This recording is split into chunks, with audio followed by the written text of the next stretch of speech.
اول مهر اومد و مشکلاتش، امان از این دروغ و شایعاتش. یه عده دنبالن مجازی بشن، گوشی به دست به فکر بازی بشن.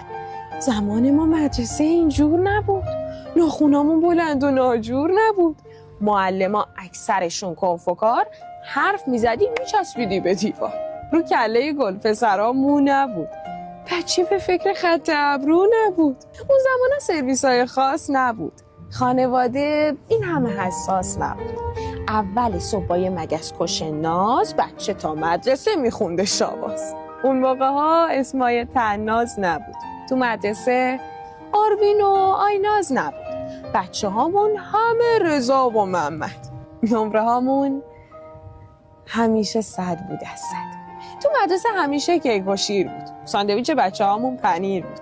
مثل الان چاشت غذایی نبود، این همه ظرفای ادایی نبود. شهریه واسه مدرسه نداشتیم، خرج روی دست بابامون نذاشتیم. یه چند تا دفتر و مداد و پاکن، نه مثل حالا لبوب و آیفون. شنبه تا پنجشنبه فقط کلاس بود، یه روز نمیرفتی کارت خلاص بود. بچه همون هوای همو داشتن، تو معرفت همیشه گل میکاشتن. زیراب زدن تو بچه ها مد نبود، پشت سرت حرفای بی خود نبود. با اینکه درسامون رقابتی بود، فضای مدرسه رفاقتی بود. خلاصه از اوضاع خاص جدید یه چند تا خاطره شما هم بگی.